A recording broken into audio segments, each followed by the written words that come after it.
Assalamualaikum warahmatullahi wabarakatuh. Perkenalkan, nama saya Sayyidah Novia Fitriani. Saya dari kelas 10 Manajemen Logistik B, nomor absen 31. Di sini saya akan mengumpulkan tugas penanganan transportasi, melakukan pengamatan tentang prosedur pengurusan muatan angkutan udara dengan cara menjawab 2 pertanyaan. Soal yang pertama, dokumen apa saja yang digunakan untuk angkutan udara? 1. Tiket penumpang.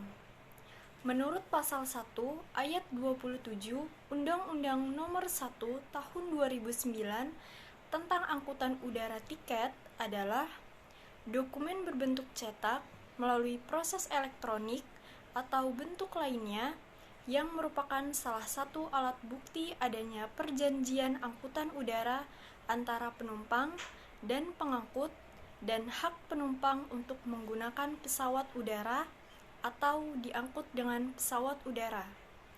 Pengangkut wajib menyerahkan tiket kepada penumpang perseorangan atau penumpang kolektif.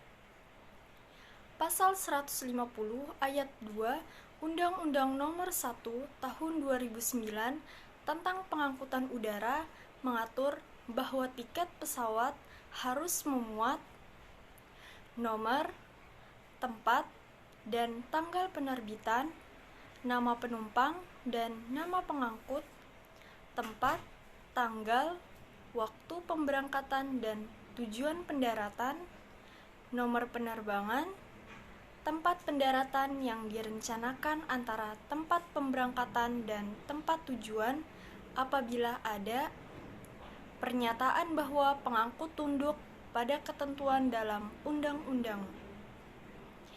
Konsumen sebagai pengguna jasa angkutan udara yang berhak menggunakan tiket penumpang adalah orang yang tercantum namanya dalam tiket dibuktikan dengan dokumen identitas diri yang sah. 2. Tiket masuk pesawat udara atau boarding pass. Boarding pass adalah sebuah dokumen yang diberikan oleh maskapai penerbangan kepada para penumpangnya pada saat check-in di bandara. Boarding pass ini berguna sebagai izin masuk ke dalam pesawat untuk penerbangan tertentu. Menurut pasal 152 ayat 2 Undang-Undang Nomor 1 Tahun 2009 tentang penerbangan, boarding pass pesawat udara paling sedikit memuat nama penumpang, rute penerbangan, nomor penerbangan, tanggal dan jam keberangkatan, nomor tempat duduk, pintu masuk ke ruang tunggu menuju pesawat udara atau boarding gate, dan waktu masuk pesawat udara atau boarding time. 3. Tanda pengenal bagasi atau baggage identification atau claim tag. Tanda pengenal bagasi adalah dokumen yang diberikan pada saat penumpang menyerahkan barang bagasinya kepada maskapai penerbangan saat melakukan check-in. Mengenali bagasi masing-masing penumpang, maka pengangkut wajib menyerahkan tanda pengenal bagasi kepada penumpang. Menurut pasal 153 ayat 2 Peraturan Menteri Perhubungan Nomor 77 Tahun 2011 tentang tanggung jawab pengangkut angkutan udara, tanda pengenal bagasi paling sedikit harus memuat nomor tanda pengenal bagasi, kode tempat keberangkatan serta tempat tujuan, dan berat bagasi. 4. Muatan udara atau airway bill.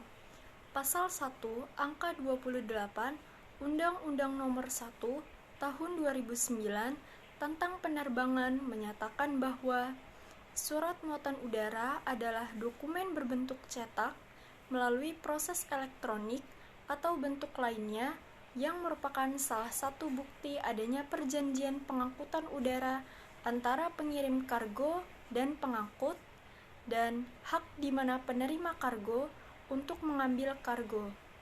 Pasal 155 ayat 2 Undang-Undang Nomor 1 Tahun 2009 tentang penerbangan mengatur bahwa surat muatan udara sebagaimana dimaksud paling sedikit memuat tanggal dan tempat surat muatan udara dibuat, tempat pemberangkatan dan tujuan, nama dan alamat pengangkut pertama, nama dan alamat pengirim kargo, nama dan alamat penerima kargo, jumlah, cara pembungkusan, tanda-tanda istimewa atau nomor kargo yang ada, jumlah, berat, ukuran, atau besarnya kargo, jenis atau macam kargo yang dikirim, dan pernyataan bahwa pengangkutan kargo ini tunduk pada ketentuan dalam undang-undang ini.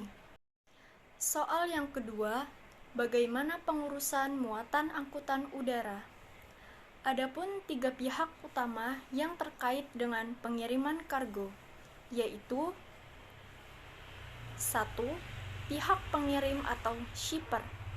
Shipper bisa berupa perorangan, badan usaha, dilakukan secara langsung tanpa perantara, atau melalui jasa ekspedisi muatan kapal laut atau ekspedisi muatan pesawat udara. 2. Pihak pengangkut atau carrier.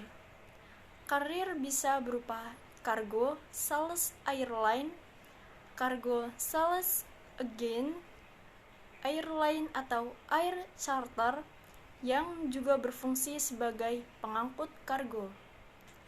3. Pihak penerima atau consignee. Consignee bisa berupa perorangan, badan usaha, maupun dalam bentuk cargo agent. Hal pertama yang dilakukan saat hendak melakukan pengiriman kargo adalah penanganan administratif, yang mana merupakan kegiatan administrasi dalam hal pengurusan dokumen atau pemeriksaan dokumen saat kargo tersebut tiba di warehouse. Selanjutnya adalah penanganan teknis atau pengurusan kargo saat di lapangan. Dengan antrian hal apa saja yang dilakukan saat kargo tersebut telah disetujui akan masuk dalam penyimpanan di warehouse hingga proses pengangkutan kargo untuk dikirimkan. Saat penanganan administratif, terdapat proses penerimaan muatan. Pada proses tersebut, operator haruslah menentukan berat kiriman.